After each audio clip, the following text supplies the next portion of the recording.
Hello friends, आज हम break down करने वाले हैं दुनिया की सबसे महंगी web series the rings of power की, जो the Lord of the rings से हजारों साल पहले की कहानी दिखाती है। तो चलिए सीधे कहानी पर आते हैं। शुरुआत होती है उस समय से जब अंधकार का सबसे बड़ा दुश्मन मोरक पूरी दुनिया की रोशनी को खत्म करके उस पर राज करना चाहता है, लेकिन एल्फ उसके सामने झुकते नहीं हैं और अपनी जमीन छोड़कर मिडिल अर्थ में आकर उससे सीधी लड़ाई छेड़ देते हैं। अब ये कोई छोटी मोटी जंग नहीं होती, बल्कि सालों नहीं बल्कि सदियों तक चलने वाली लड़ाई बन जाती है, जिसमें हर तरफ सिर्फ तबाही ही तबाही होती है। इतने लंबे समय तक चले इस युद्ध में दुनिया का नक्शा तक बदल जाता है और लोगों ने मौत के ऐसे ऐसे मंजर देखे होते हैं जिनकी कल्पना भी मुश्किल है, लेकिन आखिर में जैसे तैसे एल्फ मोरक को हरा देते हैं। लेकिन असली प्रॉब्लम यहीं से शुरू होती है, क्योंकि मोरक की हार के बाद भी उसके बनाए हुए ऑक्स पूरी मिडिल अर्थ में फैल चुके होते हैं और धीरे धीरे उनकी संख्या भी बढ़ती जा रही होती है। और अब इन सबको लीड कर रहा होता है उसका सबसे खतरनाक शिष्य सौरॉन, जो सामने नहीं आता बल्कि छिपकर अपनी ताकत बढ़ा रहा होता है ताकि सही वक्त पर बड़ा हमला कर सके। अब यहाँ एंट्री होती है गैलेड्रियल की, जिसका भाई सौरॉन को ढूंढने गया था, लेकिन वो वापस नहीं आता और सौरॉन उसे मारकर उसके शरीर पर अपना निशान छोड़ देता है। बस यहीं से गैलेड्रियल के अंदर बदले की आग जल उठती है और वो ठान लेती है कि चाहे कुछ भी हो जाए वो सौरॉन को ढूंढकर खत्म करेगी। इसके बाद वो कुछ सैनिकों को लेकर निकल पड़ती है और सालों तक अलग अलग जगहों पर सौरॉन को खोजती रहती है। बर्फ से ढके पहाड़, सुनसान किले, खंडहर, हर जगह वो जाती है, लेकिन उसे कोई साफ सुराग नहीं मिलता। और धीरे धीरे बाकी एल्फ ये मान लेते हैं कि सौरॉन अब मर चुका है और उसे भूल जाना ही बेहतर है। लेकिन गैलेड्रियल इस बात को मानने के लिए बिल्कुल तैयार नहीं होती, क्योंकि उसे अंदर से महसूस होता है कि सौरॉन अभी भी जिंदा है और सही मौके का इंतजार कर रहा है। इसी यकीन के साथ वो अपने साथियों को लेकर नॉर्थ की तरफ एक आखिरी मिशन पर जाती है, जहां हालात और भी ज्यादा खतरनाक होते हैं। ठंड, तूफान और लंबा सफर उसके साथियों की हिम्मत तोड़ने लगता है।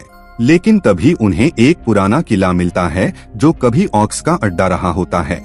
गैलेड्रियल अंदर जाकर जांच करती है और वहां उसे अंधेरे जादू के निशान मिलते हैं और साथ ही एक खास चिन्ह दिखता है जो बिल्कुल वही होता है जो उसके भाई के शरीर पर था। इससे उसे यकीन हो जाता है कि सौरॉन यहाँ जरूर आया था और शायद अभी भी कहीं आसपास छिपा हुआ है।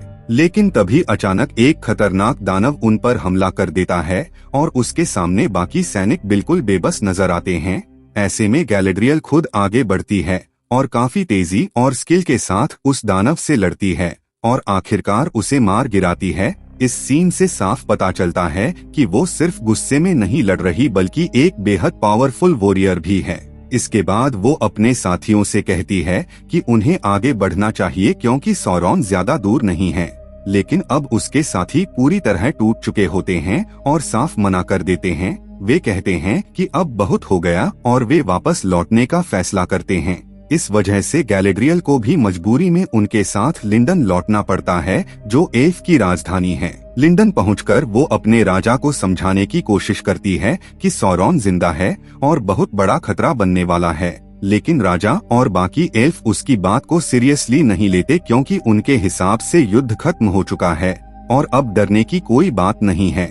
इसलिए वे गैलेड्रियल को सम्मान के साथ मिडिल अर्थ छोड़कर अपने पुराने घर वापस जाने का आदेश दे देते हैं। लेकिन गैलेड्रियल इस फैसले से अंदर से बिल्कुल सहमत नहीं होती, क्योंकि उसे पूरा यकीन है कि असली खतरा अभी खत्म नहीं हुआ है। सौरॉन कहीं न कहीं छिपकर अपनी ताकत बढ़ा रहा है और बहुत जल्द वापस आने वाला है। और यही बात इस कहानी को और भी इंटरेस्टिंग बना देती है, क्योंकि यहाँ से असली खेल शुरू होने वाला है। अब कहानी आगे बढ़ती है साउथलैंड की तरफ, जहां हमें एक और एल्फ देखने को मिलता है, अराउंडर, जो इंसानों पर नजर रखने के लिए वहां तैनात है। लेकिन दिलचस्प बात यह है कि वो एक इंसानी औरत ब्रोनविन से प्यार करता है और ब्रोनविन का एक बेटा भी है जिसका नाम थियो है। अब जब एरोंडेर अपनी चौकी पर वापस आता है तो उसे और बाकी एल्फ सैनिकों को एक बड़ा आदेश मिलता है कि जंग अब खत्म हो चुकी है, क्योंकि सालों से किसी ने ना तो ऑक्स को देखा है और ना ही सौरॉन को। इसलिए सभी एल्फ सैनिकों को साउथलैंड छोड़कर वापस एल्फ की राजधानी लिंडन लौटना होगा। लेकिन ये खबर एरोंडेर के लिए अच्छी नहीं है, क्योंकि इसका मतलब है कि उसे ब्रोनविन को छोड़कर जाना पड़ेगा। उधर हम ब्रोनविन को उसके घर पर देखते हैं जहां वो अपने बेटे थियो के साथ होती है। तभी एरोंडेर उससे आखिरी बार मिलने आता है। दोनों के बीच एक इमोशनल मोमेंट होता है क्योंकि दोनों जानते हैं कि अब उन्हें अलग होना पड़ेगा। लेकिन तभी एक आदमी अपनी गाय लेकर उनके पास आता है और बताता है कि उसकी गाय कुछ दिन पहले पूर्व की तरफ गई थी और तब से अजीब तरह से बीमार है। जब एरोंडेर उस गाय को चेक करता है तो वो देखकर हैरान रह जाता है क्योंकि दूध की जगह उसमें से काला तरल निकल रहा होता है, जो साफ इशारा है। इसलिए एरोंडेर और ब्रोनविन तुरंत उस जगह की तरफ निकल पड़ते हैं। इनके जाने के बाद हम थियो को देखते हैं जो अपने दोस्त को एक रहस्यमय तलवार दिखाता है जो उसे कहीं से मिली थी। और हैरानी की बात यह है कि उस तलवार पर वही सौरॉन का निशान बना होता है जो हमने पहले भी देखा था, यानी खतरा अभी भी जिंदा है। अब दूसरी तरफ कहानी कट होती है जहां गैलेड्रियल और उसके साथियों को लिंडन से वेलिनोर भेजा जा रहा है, जो एल्फ का पवित्र और पुराना घर है। समुद्र के बीच एक चमकता हुआ रास्ता खुलता है जो उन्हें वहां ले जाएगा। लेकिन जैसे ही वो रोशनी का दरवाजा खुलता है, गैलेड्रियल एक बड़ा फैसला लेती है और अचानक समुद्र में कूद जाती है क्योंकि वो सौरॉन की सच्चाई जाने बिना वापस नहीं जाना चाहती। और जैसे ही उसका जहाज आगे बढ़ता है वो दरवाजा बंद हो जाता है। इसी बीच लिंडन में राजा देखते हैं कि उनका पवित्र पेड़ अब अंधेरे के असर में आ रहा है, जिससे साफ हो जाता है कि खतरा सच में लौट रहा है। अब वापस साउथलैंड में एरोंडेर और ब्रोनविन उस जगह के पास पहुंच जाते हैं जहां से गाय बीमार हुई थी।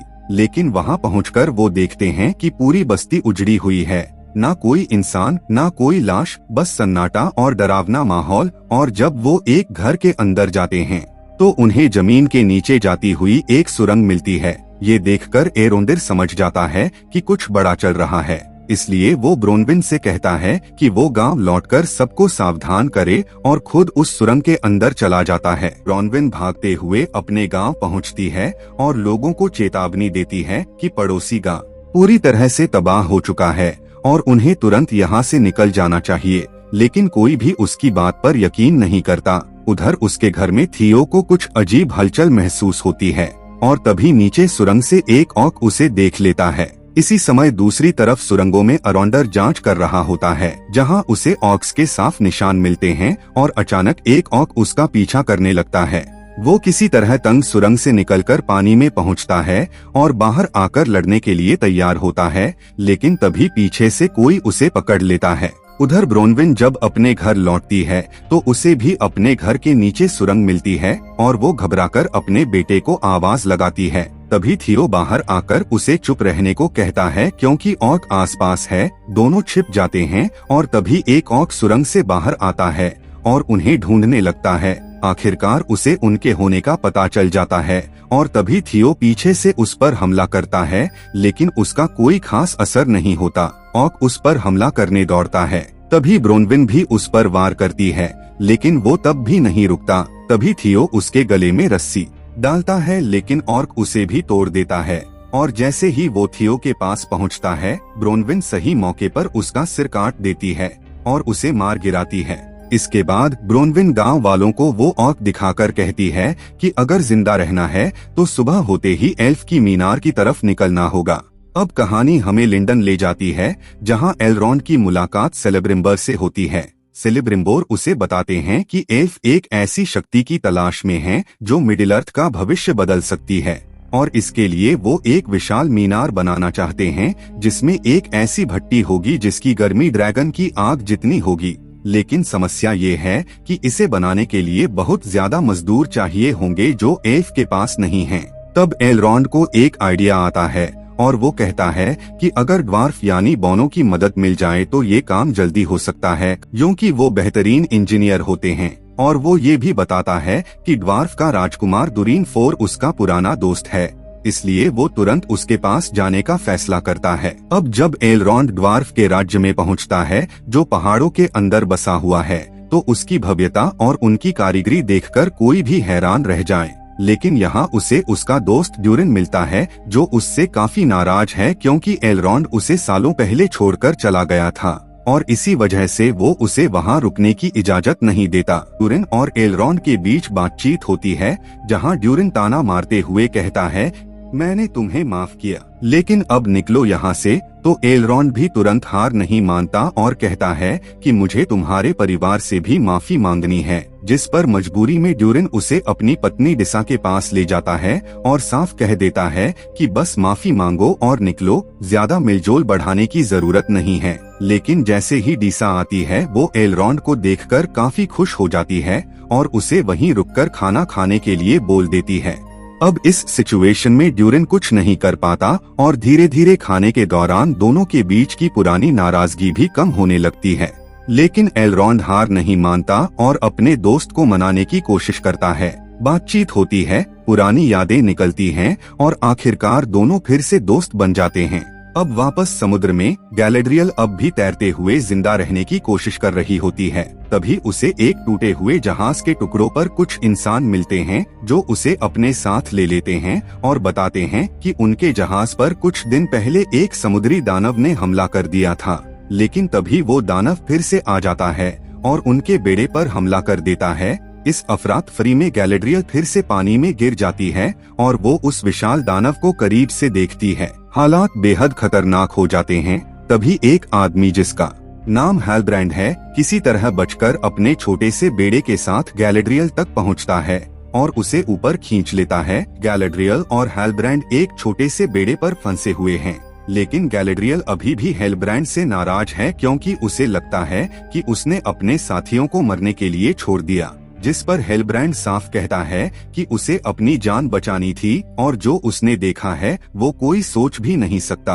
वो बताता है कि ऑक्स ने उसके लोगों को उसके सामने बहुत बेरहमी से मारा और जब गैलेड्रियल कहती है कि ऑक्स तो सालों से दिखे ही नहीं, तब हेलब्रैंड उसे बताता है कि अब वो साउथलैंड में फिर से दिखने लगे हैं और उनकी संख्या भी तेजी से बढ़ रही है, यानी खतरा सच में लौट चुका है। गैलेड्रियल और हेलब्रैंड तूफान में फंसे होते हैं और इसी दौरान हेलब्रैंड गिरने लगता है। उसे बचाने के चक्कर में गैलेड्रियल खुद नीचे गिर जाती है और बेहोश हो जाती है, लेकिन हेलब्रैंड किसी तरह रस्सी के सहारे नीचे जाकर उसे बचा लेता है और वापस ऊपर ले आता है। जब गैलेड्रियल को होश आता है तो वो खुद को एक जहाज पर पाती है जहां हेलब्रैंड भी सुरक्षित बैठा होता है और जब वो ऊपर जाती है तो उसे पता चलता है कि ये इंसानों का जहाज है। तभी जहाज का कप्तान उसके सामने आता है और पूछता है कि एक एल्फ समुद्र के बीच क्या कर रही है, जिस पर गैलेड्रियल उल्टा उससे पूछती है कि तुम कौन हो। तो कप्तान कहता है कि वो उसे अपने मालिक के पास ले जा रहा है जहां उसके सारे जवाब मिल जाएंगे। थोड़ी ही देर में वो एक महान शहर पहुंचते हैं और वहां की विशाल मूर्तियों और भव्यता को देखकर गैलेड्रियल समझ जाती है कि ये कोई आम जगह नहीं बल्कि इंसानों का सबसे महान द्वीप राज्य न्यूमेना है। और जब वे शहर के अंदर पहुंचते हैं तो हेलब्रैंड हैरानी से कहता है कि उसके जैसे इंसान ऐसे शहर कब से बनाने लगे, जिस पर गैलेड्रियल उसे साफ कहती है कि ये इंसान तुम्हारे जैसे नहीं हैं। जब महायुद्ध हुआ था तब तुम्हारे पूर्वजों ने मोरक का साथ दिया था, जबकि ये लोग यानी एल्फ हमेशा अच्छाई के साथ खड़े रहे और इसी वजह से जंग के बाद देवताओं ने इन वफादार इंसानों को ये द्वीप तोहफे में दिया जिसका नाम न्यूमेनोर पड़ा। पहले एल्फ और न्यूमेनोर के लोगों के बीच भाईचारे जैसा रिश्ता था, लेकिन अब हालात बदल चुके हैं क्योंकि सालों से दोनों के बीच कोई संपर्क नहीं है। तभी जहाज का कप्तान इन्हें यहाँ की महारानी के सामने ले आता है जहाँ गैलेड्रियल खुद को एल्फ की उत्तरी सेना की कमांडर बताती है और हेलब्रैंड का परिचय देते हुए कहती है कि ये इंसान उसे समुद्र में मिला था और कप्तान ने इन दोनों की जान बचाई। और फिर वो रानी से विनती करती है कि उन्हें मिडिल अर्थ वापस जाने के लिए एक जहाज दिया जाए, लेकिन रानी साफ मना कर देती है और कहती है कि सदियों से उन्होंने मिडिल अर्थ के लिए कोई जहाज नहीं भेजा, खासकर किसी एल्फ के कहने पर तो बिल्कुल नहीं। इस पर गैलेड्रियल भी पीछे नहीं हटती और कहती है कि ये द्वीप एल्फ की वजह से ही मिला था, तो बदले में एक जहाज देना कोई बड़ी बात नहीं है। लेकिन रानी जवाब देती है कि उनके पूर्वजों ने ये द्वीप यूं ही नहीं पाया बल्कि इसके लिए खून बहाया है। माहौल गर्म होता देख हेलब्रैंड बीच में आकर बात संभालता है और कहता है कि उन्हें कुछ दिन का समय दिया जाए ताकि वो अपनी बात बेहतर तरीके से रख सकें, और रानी इस बात के लिए मान जाती है। अगली सुबह हम देखते हैं कि थियो उसी रहस्यमय तलवार को देख रहा होता है जो उसके खून को खींचकर किसी अंधेरी शक्ति से भरती जा रही है, लेकिन वो अपनी माँ को देखकर उसे छुपा देता है और फिर गांव वालों के साथ एल्फ टावर की तरफ निकल जाता, जहां अरोंडर देखता है कि ऑक्स सूरज की रोशनी में ज्यादा देर तक नहीं टिक सकते, इसलिए उन्होंने जमीन के नीचे लंबी लंबी सुरंगें बना रखी हैं। वो अपने साथियों को बताता है कि ये सुरंगें सीधे महत्वपूर्ण जगहों तक जाती हैं। शायद इसी वजह से किसी को इनके बारे में पता नहीं चला और अब लगता है कि ये किसी खास चीज की तलाश में हैं। तभी एक एल्फ साथी बताता है कि इन ऑर्क्स का एक लीडर भी है जिसे वो आदर कहते हैं, और ये सुनकर एरोंडेर समझ जाता है कि खतरा बहुत बड़ा है और यहाँ से भागना ही पड़ेगा। वो प्लान बनाता है कि जब सूरज सिर पर होगा तब वो भागने की कोशिश करेंगे ताकि अगर कोई एक भी बच गया तो वो मदद लेकर आ सके। लेकिन तभी एक ऑर्क आकर उन्हें धमकाता है और काम करने को कहता है, और जब एल्फ कहते हैं कि एक पेड़ रास्ते में आ रहा है तो ऑर्क उसे काटने को कहता है। लेकिन एक एल्फ उस पेड़ की अहमियत बताता है कि ये धरती का हिस्सा है। तब एक और ऑर्क आता है और चालाकी से उन्हें पानी देता है जैसे इनाम दे रहा हो, लेकिन अचानक ही वो एक एल्फ का गला काट देता है और बाकी को धमकाता है। ये देखकर एरोंडेर मजबूर होकर खुद उस पेड़ को काटने लगता है, जबकि बाकी ऑर्क्स उस पर हंसते हैं। जैसे ही सूरज सिर पर आता है, एल्फ अपने प्लान के मुताबिक ऑक्स पर हमला कर देते हैं और अपनी जंजीरें तोड़ने लगते हैं।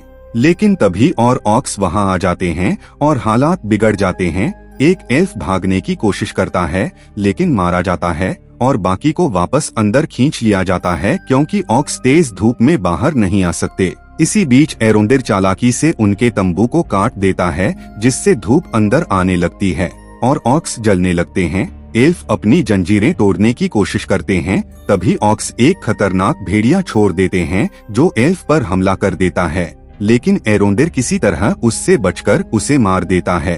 तभी और ऑक्स आ जाते हैं और उसे पकड़ लेते हैं। वो कुछ को मारता भी है, लेकिन आखिर में उसे काबू कर लिया जाता है और उसके एक साथी को तीर मारकर खत्म कर दिया जाता है।